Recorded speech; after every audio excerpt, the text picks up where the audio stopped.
ಭಟ್ಕಳ ಸರ್ಕಾರಿ ಆಸ್ಪತ್ರೆಯಲ್ಲಿ ಕರ್ನಾಟಕ ರಾಜ್ಯ ಸರ್ಕಾರಿ ನೌಕರರ ಸಂಘ ಭಟ್ಕಳ ಕಸ್ತೂರ್ಬಾ ಆಸ್ಪತ್ರೆ ಮಣಿಪಾಲ ಸಹಯೋಗದಲ್ಲಿ ಉಚಿತ ಆರೋಗ್ಯ ಶಿಬಿರವನ್ನು ಹಮ್ಮಿಕೊಳ್ಳಲಾಗಿತ್ತು.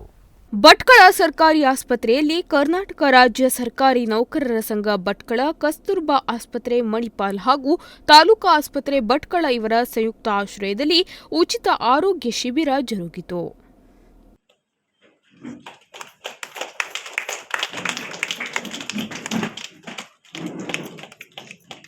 ಶಿಬಿರ ಉದ್ಘಾಟಿಸಿ ಮಾತನಾಡಿದ ತಹಶೀಲ್ದಾರ್ ನಾಗರಾಜ್ ನಾಯ್ಕಡ್, ಕೆಲವು ಇಲಾಖೆಗಳಲ್ಲಿ ಸಿಬ್ಬಂದಿಗಳ ಕೊರತೆ ಇದ್ದು ಸರ್ಕಾರಿ ನೌಕರರು 2-3 ಹುದ್ದೆಗಳ ಜವಾಬ್ದಾರಿ ವಹಿಸಿಕೊಂಡು ಕರ್ತವ್ಯ ನಿರ್ವಹಿಸುತ್ತಿದ್ದು ಅತ್ಯಂತ ಒತ್ತಡದಲ್ಲಿ ತಮ್ಮ ಕಾರ್ಯ ಮಾಡುತ್ತಾ ಆರೋಗ್ಯದ ಕಡೆಗೆ ಗಮನ ವಹಿಸಲು ಸಹ ಸಾಧ್ಯವಿಲ್ಲದಂತಾಗಿದೆ. ಇಂತಹ ಸಂದರ್ಭದಲ್ಲಿ ಆರೋಗ್ಯದ ಬಗ್ಗೆ ಕಾಳಜಿ ವಹಿಸಬಹುದಾದ ಉಚಿತ ಆರೋಗ್ಯ ಶಿಬಿರವನ್ನು ಸರ್ಕಾರಿ ನೌಕರರ ಸಂಘವು ಆಯೋಜಿಸಿದ್ದು ಅತ್ಯಂತ ಪ್ರಶಂಸನಾರ್ಹ ಎಂದು ಹೇಳಿದ್ರು. ಶಿಬಿರವನ್ನು ಏರ್ಪಡಿಸಿದ್ದಕ್ಕೆ ನಾನು ನೌಕರರ ಸಂಘದ ಅಧ್ಯಕ್ಷರು ಹಾಗೂ ಅವರ ಪದಾಧಿಕಾರಿಗಳ ಟೀಮಿಗೆ ನಾನು ಪ್ರಪ್ರಥಮವಾಗಿ ಅಭಿನಂದಿಸ್ತೇನೆ. ಯಾಕಂತಂದ್ರೆ ನಮ್ಮ ನೌಕರರಿಗೆ ಅವರದೇ ಆದ ಹಲವಾರು ಕಾರ್ಯ ಒತ್ತಡದಲ್ಲಿ ಅವರ ವೈಯಕ್ತಿಕ ಆರೋಗ್ಯನೇ ತಪಾಸಣೆ ಮಾಡ್ಕೊಳ್ಳಿಕ್ಕೆ ಆಗೋದಿಲ್ಲ ಅಂತ ಸಂದರ್ಭ ಇದೆ.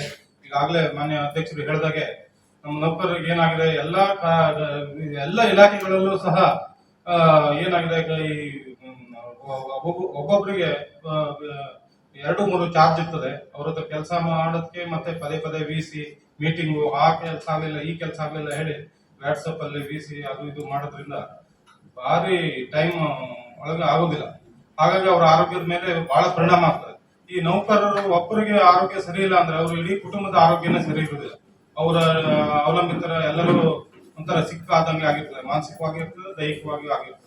ಹಾಗಾಗಿ ಶಿಬಿರ ಏರ್ಪಡಿಸಿದ್ದು ಬಹಳ ಸಮಯೋಚಿತ ಇದೆ ಹಾಗೂ ಈ ಸಂದರ್ಭದಲ್ಲಿ ಈ ಶಿಬಿರದ ಎಲ್ಲ ಪ್ರಯೋಜನವನ್ನ ನಮ್ಮ ನೌಕರರು ಪಡೆಯಬೇಕು. ಕಾರ್ಯಕ್ರಮದ ಅಧ್ಯಕ್ಷತೆ ವಹಿಸಿದ್ದ ನೌಕರರ ಸಂಘದ ಅಧ್ಯಕ್ಷ ಮೋಹನ್ ನಾಯ್ಕ್ ಮಾತನಾಡಿ, ಸರ್ಕಾರಿ ನೌಕರಿಗಾಗಿ ಸಾಂಸ್ಕೃತಿಕ ಸ್ಪರ್ಧೆಗಳು, ಕ್ರೀಡೆ, ಹೊನಲು ಬೆಳಕಿನ ವಾಲಿಬಾಲ್, ಪ್ರತಿಭಾ ಪುರಸ್ಕಾರ, ಅಶಕ್ತರಿಗೆ ಧನ ಸಹಾಯ ಹೀಗೆ ವಿಭಿನ್ನ ಕಾರ್ಯಕ್ರಮಗಳನ್ನು ಆಯೋಜಿಸಿದ್ದ ಸಂಘ ಇಂದು ಸರ್ಕಾರಿ ನೌಕರರಿಗೆ ಅತ್ಯಂತ ಅವಶ್ಯಕವಾಗಿ ಬೇಕಾಗಿದ್ದ ಆರೋಗ್ಯ ತಪಾಸಣೆಯ ಶಿಬಿರವನ್ನು ಆಯೋಜಿಸಿದ್ದೇವೆ ಎಂದರು. ನಾನು ಒಂದೆರಡು ಮಾತನ್ನ ಹೇಳಬೇಕಾಗ್ತದೆ. ಸರ್ಕಾರಿ ನೌಕರ ಸಂಘ ಕೇವಲ ನೌಕರ ಸ್ನೇಹಿ ಕಾರ್ಯಕ್ರಮಗಳನ್ನ ಮಾಡ್ತಾ ಇಲ್ಲ, ಅದ್ರ ಜೊತೆಗೆ ಸಮಾಜಮುಖಿ ಕಾರ್ಯಕ್ರಮವನ್ನು ಸಹ ನಾವು ಮಾಡ್ತಾ ಇದ್ದೇವೆ. ಸವಿತಾ ಮೇಡಮ್ ಗೊತ್ತಿದೆ, ಕಳೆದ ಕೋವಿಡ್ ಸಂದರ್ಭದಲ್ಲಿ ಭಟ್ಕಳ ತಾಲೂಕಿನ ಸುಮಾರು 135 ಆಶಾ ಕಾರ್ಯಕರ್ತೆಯರಿಗೆ ಉಚಿತವಾದಂತಹ ಬ್ಯಾಗ್ ಅನ್ನು ನಾವು ನೀಡಿದ್ದೇವೆ. ಗೋಶಾಲೆಗಳಿಗೆ ಧನ ಸಹಾಯ ಮಾಡಿರುವಂತದ್ದು, ಬಿಸಿ ಊಟದಲ್ಲಿ ತೊಂದರೆ ಆದವರಿಗೆ ಧನ ಸಹಾಯ ಮಾಡಿರುವಂತದ್ದು, ಈ ರಾಷ್ಟ್ರಧ್ವಜ ಉಚಿತವಾಗಿ ವಿತರಣೆ ಮಾಡಿರುವಂತದ್ದು, ಸರ್ಕಾರಿ ನೌಕರರಿಗೆ ವಿಶೇಷವಾಗಿ ಸ್ಪರ್ಧಾ ಕಾರ್ಯಕ್ರಮ ನಡೆಸಿರುವಂತದ್ದು, ಸರ್ಕಾರಿ ನೌಕರರ ಒಂದು ಸಮಾವೇಶ, ಆ ಸಮಾವೇಶದಲ್ಲಿ ಉತ್ತಮವಾಗಿ ಕಾರ್ಯನಿರ್ವಹಿಸುತ್ತಿರುವಂತಹ ನೌಕರರಿಗೆ ಸೇವಾ ರತ್ನ ಪ್ರಶಸ್ತಿ, ಜಿಲ್ಲಾ ಮಟ್ಟದ ಕ್ರೀಡಾಕೂಟ, ಹೀಗೆ ನಾವು ಹೇಳ್ತಾ ಹೋದ್ರೆ 100 ಕಾರ್ಯಕ್ರಮಗಳನ್ನ ನಾವು ಮಾಡಿದ್ದೇವೆ. ಈ ಒಂದು ಶಿಬಿರವನ್ನ ಮಾಡ್ಲಿಕ್ಕೆ ನನಗೆ ತುಂಬು ಸಹಕಾರವನ್ನ ನೀಡಿದವರು ಸವಿತಾ ಮೇಡಮ್ ಹತ್ರ ಹೇಳಿದಾಗ ಅವರು ಕೂಡಲೇ ಮಣಿಪಾಲ್ ಸಂಸ್ಥೆಯವರ ಹತ್ರ ಮಾತಾಡಿ ಒಂದು ಡೇಟ್ ಅನ್ನ ಸಹ ನಮಗೆ ಫಿಕ್ಸ್ ಮಾಡ್ಲಿಕ್ಕೆ ಅವಕಾಶ ಮಾಡಿಕೊಟ್ರು. ಸವಿತಾ ಮೇಡಮ್ ನನ್ನ ಈ ಸಂದರ್ಭದಲ್ಲಿ ಮಾತ್ರ ನೆನ್ಪಿಟ್ಕೊಳ್ಳೋದಲ್ಲ, ಎಲ್ಲ ಸಂದರ್ಭದಲ್ಲಿಯೂ ಸಹ ನಾವು ನೆನ್ಪಿಟ್ಕೊಳ್ಬೇಕಾಗ್ತದೆ. ಮುಖ್ಯ ಅತಿಥಿಗಳಾಗಿ ಆಗಮಿಸಿದ doctor Savita Kamath, doctor Veerendra Shanbhag, doctor Kavisha ಮಾತನಾಡಿದರು.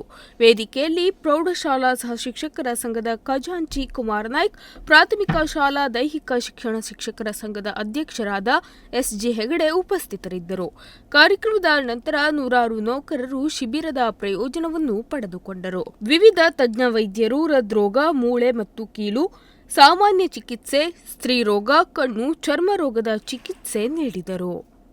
ಉದಯ್ ನಾಯ್ಕ್, ನುಡಿಸಿರಿ ನ್ಯೂಸ್, ಭಟ್ಕಳ.